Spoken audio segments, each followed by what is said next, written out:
Hi guys, I know it's been a couple of days. I was taking a little break for the long weekend. I hope you guys are doing well.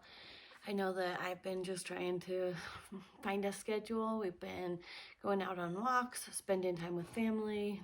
We've been building with blocks. We've been doing whatever we can to stay busy. Anyway, I'm going to start doing 2 different read alouds. I'll be doing picture books daily, but I'm also going to be doing a couple chapters a day of a chapter book for the older kids or for anybody that wants to listen. One of my favorite books is Holes. This is by Louis Sakar, or some people say Sacker. And a lot of you have read this book or seen the movie or both, but I just reread it and I thought it was even better this time. So I'm going to read the first 3 or so chapters right now, and I'll be just reading more chapters each day. So, Holes by Louis Sakar.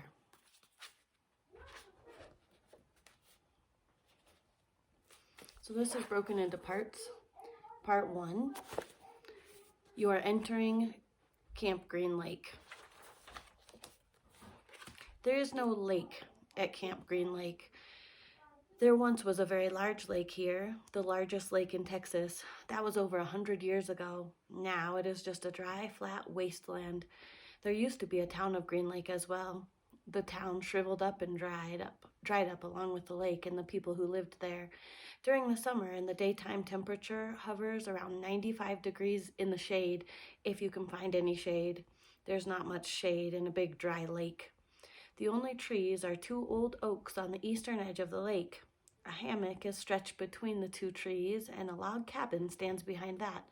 The campers are forbidden to lie in the hammock. It belongs to the warden. The warden owns the shade. Out on the lake, rattlesnakes and scorpions find shade under the rocks and in the holes that are dug by the campers. Here's a good rule to remember about rattlesnakes and scorpions. If you don't bother them, they won't bother you. Usually. Being bitten by a scorpion or even a rattlesnake is not the worst thing that can happen to you. You won't die. Usually.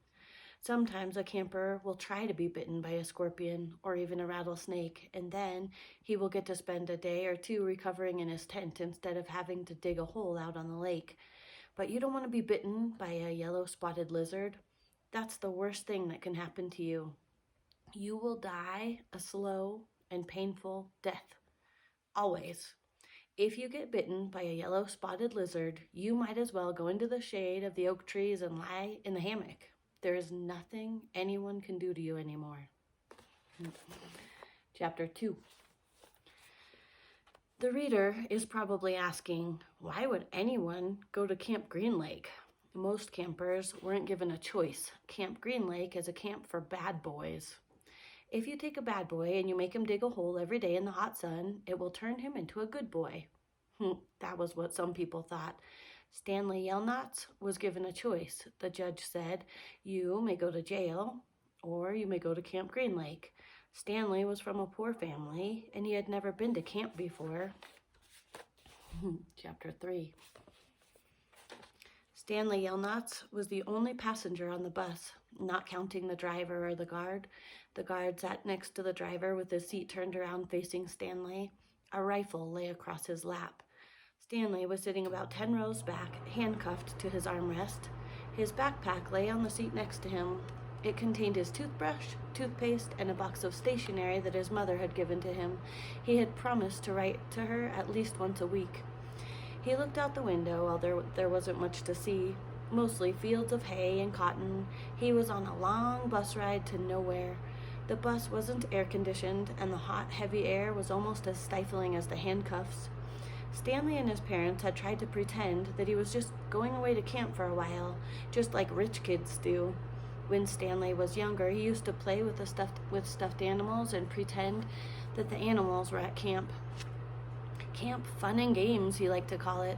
Sometimes he would have them play soccer with a marble. Other times they would run an obstacle course or go bungee jumping off a table tied to broken rubber bands. Now Stanley tried to pretend that he was going to camp fun and games. Maybe he'd make some friends, he thought. At least he would get to swim at the lake. He didn't have any friends at home. He was overweight, and the kids at his middle school often teased him about his size. Even his teachers sometimes made cruel comments without realizing it. On his last day of school, his math teacher, Mrs. Bell, taught ratios. As an example, she chose the heaviest kid in the class and the lightest kid in the class and had them weigh themselves. Stanley weighed 3 times as much as the other boy. Mrs. Bell wrote the ratio on the board, 3 to 1, unaware of how much embarrassment she had just caused both of them. Stanley was arrested later that same day. He looked at the guard who sat slumped in his seat, and he wondered if he had fallen asleep. The guard was wearing sunglasses, so Stanley couldn't see his eyes. Stanley was not a bad kid. He was innocent of the crime for which he was convicted. He had just been in the wrong place at the wrong time. It was all because of his no-good, dirty, rotten, pig-stealing great-great-grandfather. He smiled. It was a family joke. Whenever anything went wrong, they always blamed Stanley's no-good, dirty, rotten, pig-stealing great-great-grandfather. Supposedly, he had had a great-great-grandfather who had stolen a pig from a one-legged gypsy, and she had put a curse on him and all of his descendants. Stanley and his parents didn't believe in curses, of course, but whenever anything went wrong, it felt good to be able to blame someone. Things went wrong a lot. They always seemed to be in the wrong place at the wrong time. He looked out the window at the vast emptiness, and he watched the rise and the fall of the telephone wire. In his mind, he could hear his father's gruff voice softly singing to him, if only, the woodpecker sighs. The bark on the tree was just a little bit softer. While the wolf waits below, hungry and lonely, he cries to the moon, if only, if only. It was a song that his father used to sing to him. The melody was sweet and sad, but Stanley's favorite part was when his father would howl the word moon. The bus hit a small bump, and the guard sat up, instantly alert. Stanley's father was an inventor. To be a successful inventor, you needed 3 things: intelligence, perseverance, and just a little bit of luck. Stanley's father was smart, and he had a lot of perseverance. Once he started a project, he would work on it for years, often going days without sleep. He just never had any luck. Every time an experiment failed, Stanley could hear him cursing his dirty, rotten, pig-stealing great-great-grandfather. Stanley's father was also named Stanley Yelnats. Stanley's father's full name was Stanley Yelnats III. Our Stanley is Stanley Yelnats IV. Everyone in his family had always liked the fact that Stanley Yelnats was spelled the same frontward and backward, so they kept on naming their sons Stanley. Stanley was an only child, as was every other Stanley Yelnats before him. All of them had something else in common. Despite their awful luck, they always remained hopeful. As Stanley's father liked to say, I learned from failure. But perhaps that was part of the curse as well. If Stanley and his father weren't always hopeful, then it wouldn't hurt so very much every time their hopes were crushed. Not every Stanley Yelnats has been a failure, Stanley's mother often pointed out. Whenever Stanley or his father became so discouraged that they actually started to believe in the curse, the first Stanley Yelnats, Stanley's great-grandfather, had made a fortune in the stock market. He couldn't have been too unlucky.